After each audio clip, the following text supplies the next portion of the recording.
हम max weber के सामाजिक क्रिया के सिद्धांत की चर्चा कर रहे थे। सामाजिक क्रिया को हमने समझा, सामाजिक क्रिया क्या होती है, उसकी प्रमुख विशेषताओं को जाना और सामाजिक क्रिया के प्रमुख प्रकारों का हमने उल्लेख किया। अब हम सामाजिक क्रिया को समझने की विधियों का उल्लेख करेंगे। इस सामाजिक क्रिया को समझने की विधियाँ कौन कौन सी हैं। मैक्स वेबर का मत है कि मानव द्वारा की जाने वाली क्रियाओं के पीछे कोई न कोई उद्देश्य अवश्य होता है।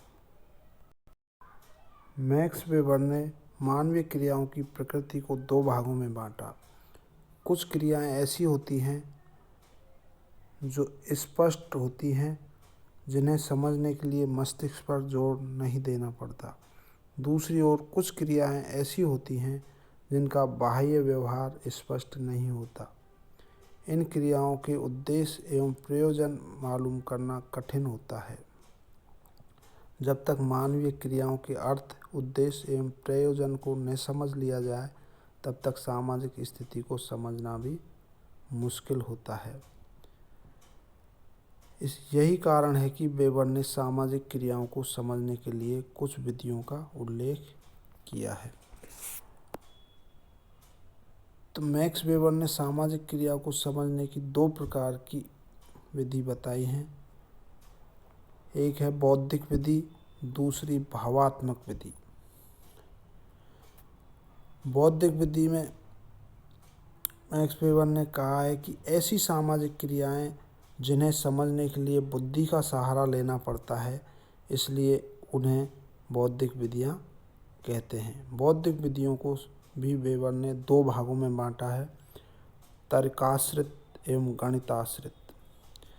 तर्काश्रित विधि सामाजिक क्रिया को समझने की प्रथम विधि बौद्धिक विधि का है, जो तर्क पर आधारित है। अर्थात कई मानवीय क्रियाएं तर्क और विवेक तथा कार्यकरण पर आधारित होती हैं। उदाहरण के लिए, एक व्यक्ति गणित का अध्ययन का इंजीनियरिंग महाविद्यालय में प्रवेश लेता है, तब उसकी यह क्रिया तर्क पर आधारित है। उसके स्थान पर यदि वह चिकित्सा महाविद्यालय में प्रवेश लेता है, तो इस क्रिया को तर्क द्वारा नहीं समझा जा सकता। दूसरी गणिताश्रित विधि। गणिताश्रित विधियां वे हैं जिन्हें गणित के आधार पर समझा जा सकता है। उदाहरण के लिए, जैसे 2 और 2, 2 + 2 4 होते हैं। 2 और 2 मिलकर 4 होने की क्रिया को गणित के अतिरिक्त किसी अन्य आधार पर नहीं समझा जा सकता। दूसरी विधि बताई है उन्होंने भावात्मक विधि। मानव एक भावना प्रधान प्राणी भी है। वह सदैव ही अपनी क्रियाओं का संचालन तर्क एवं बुद्धि के आधार पर नहीं करता, वरन कई क्रियाएं जो भावना प्रधान होती हैं, जिन्हें समझने के लिए भावनाओं का ही सहारा लेना पड़ता है। जैसे यदि एक व्यक्ति डाकू या अपराधी बनकर अपराध कार्यों में संलग्न हो जाता है, उसकी इस क्रिया को समझने के लिए हमें तार्किक विधि के स्थान पर भावात्मक विधि का सहारा लेना होगा और हमें उन भावनाओं का पता लगाना होगा जिनकी वजह से वह डाकू या अपराधी बना है। भावनात्मक विधि को भी दो भागों में बांटा है, एक प्रत्यक्ष अवलोकन विधि और दूसरी व्याख्यात्मक विधि। प्रत्यक्ष अवलोकन विधि भावात्मक आधार पर सामाजिक क्रिया को समझने की एक विधि प्रत्यक्ष अवलोकन विधि है। कई क्रियाओं को हम अवलोकन के माध्यम से सरलता से समझ सकते हैं। जैसे खिलाड़ियों द्वारा मैच प्राप्त की गई विजय को हम उनके द्वारा मैच खेलने के लिए पूर्व में की गई तैयारी को देखकर अनुमान लगा सकते हैं। इसी प्रकार से पारस्परिक विवाद, संघर्ष एवं प्रतिस्पर्धा एवं अन्य कई क्रियाओं को भी हम अवलोकन द्वारा समझ सकते हैं। दूसरी है व्याख्यात्मक विधि। मैक्स वेबर का मत है कि कई क्रियाओं को मात्र अवलोकन से ही नहीं समझ सकते, उन्हें समझने के लिए उनकी व्याख्या करनी होती है। व्यक्ति कोई भी क्रिया क्यों करता है, किसी विशिष्ट प्रकार की क्रिया के पीछे क्या उद्देश्य है? इन प्रश्नों की व्याख्या संभव है। जैसे एक छात्र द्वारा कठोर परिश्रम करने पर हम निष्कर्ष निकाल सकते हैं कि वह परीक्षा में अच्छे अंक प्राप्त करना चाहता है, उच्च पद एवं अच्छे जीवन साथी प्राप्त करना चाहता है। इस प्रकार व्याख्यात्मक विधि में क्रिया को प्रभावित करने वाले कारकों की व्याख्या एवं विश्लेषण करके उसे समझने का प्रयत्न किया जाता है। मैक्स वेबर समाजशास्त्र को एक विज्ञान के रूप में प्रतिष्ठित करना चाहते थे, इसलिए समाजशास्त्र में क्या है का अध्ययन होना चाहिए पर जोर देते हैं। आप मानवीय संबंधों के ऐतिहासिक उद्विकास, सामाजिक जीवन से संबंधित मौलिक घटनाओं की कारण सहित व्याख्या, विभिन्न सांस्कृतिक कारणों की वैज्ञानिक व्याख्या और सामान्य नियमों की खोज करने को भी समाजशास्त्र के अंतर्गत सम्मिलित करते हैं। अब हम बात करेंगे मैक्स वेबर के सामाजिक क्रिया के सिद्धांत की आलोचना। यद्यपि वेबर का सामाजिक क्रिया सिद्धांत समाजशास्त्र को उनकी एक अनुपम भेंट है, परंतु फिर भी उसकी समाजशास्त्रियों द्वारा आलोचना की गई है।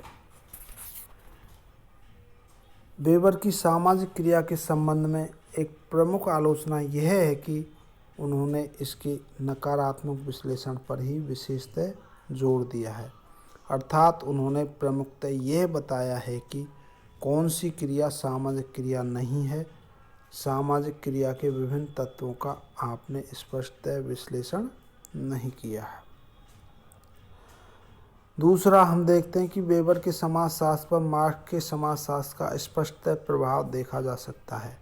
जहां मार्क्स ने सर्वहारा वर्ग और पूंजीपति वर्ग के बीच वर्ग संघर्ष में सर्वहारा वर्ग को विशेष महत्व दिया है, वहां वेबर ने बुजुर्गा वर्ग अर्थात पूंजीपति वर्ग को महत्व दिया है। अतः वेबर के विचारों को पूंजीपति वर्ग के पोषक के रूप में देखा जा सकता है। अगला, मनोवैज्ञानिक सिद्धांत। कुछ समाजशास्त्रियों का मत है कि वेबर ने सामाजिक क्रिया को मनोवैज्ञानिक अवधारणाओं एवं शब्दों द्वारा परिभाषित एवं वर्गीकृत किया है। भावात्मक क्रिया इसका प्रमाण है। इस प्रकार सामाजिक क्रियाएं सामाजिक न होकर मनोवैज्ञानिक हो जाती हैं। क्रियाओं के प्रकार के उल्लेख में वेबर ने व्यक्ति के मस्तिष्क, भावनाओं एवं आदतों को महत्व दिया है। इससे वे मनोवैज्ञानिक जगत एवं दोष के शिकार हो गए हैं। इसके अलावा मेलेनबॉक ने जर्मन फिलॉसफी में बताया है कि वेबर का सामाजिक क्रिया का वर्गीकरण गलत है। व्यवहार का मूल स्रोत उत्प्रेरणाएं हैं। चूँकि मूल उत्प्रेरणाएं 3 प्रकार की होती हैं, अतः व्यवहार या सामाजिक क्रिया भी 3 प्रकार की हो सकती हैं। ये 3 प्रकार उन्होंने बताए हैं: तर्क, संवेग और भावना। अगला, मैक्स वेबर का सामाजिक क्रिया का सिद्धांत सामाजिक परिवर्तन की व्याख्या नहीं करता है। वे क्रिया के सिद्धांत में मानदंडों में अनुरूपता मानते हैं, जो कि अत्याज्य है। इसके सामाजिक परिवर्तन की व्याख्या नहीं की जा सकती। यह मानकर चलता है कि मानदंड पूर्व स्थापित हैं। वे किस प्रकार से स्थापित हुए हैं, इसका उल्लेख भी नहीं किया गया है। अगली आलोचना की गई कि मैक्स वेबर का सामाजिक क्रिया का सिद्धांत सामाजिक संरचना एवं संस्कृति की व्याख्या नहीं करता।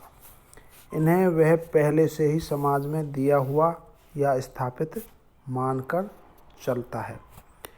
इसके अलावा अन्य आलोचना की गई है कि वेबर का सामाजिक क्रियाओं का वर्गीकरण भी अपूर्ण है।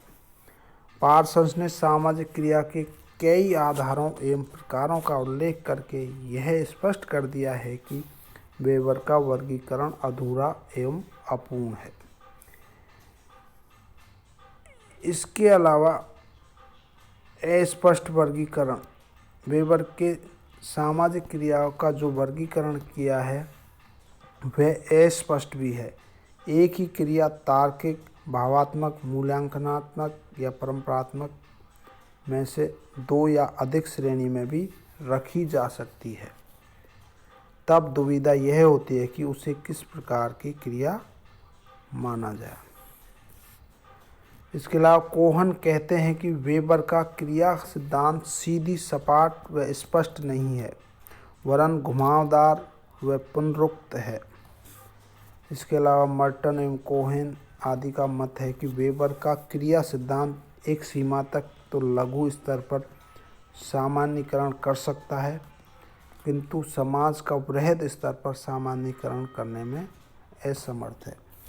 इस प्रकार विभिन्न विद्वानों ने मैक्स वेबर के सामाजिक क्रिया के सिद्धांत की आलोचना की है, लेकिन उपर्युक्त आलोचनाओं के बावजूद भी मैक्स वेबर ने क्रिया सिद्धांत का समाजशास्त्र में काफ़ी महत्व है। सामाजिक क्रियाएं एक समाज के निर्माण एवं विकास में प्रमुखतः योग देती हैं। वेबर ने संपूर्ण समाजशास्त्र को सामाजिक क्रिया के आधार पर समझने का प्रयत्न किया है। धन्यवाद।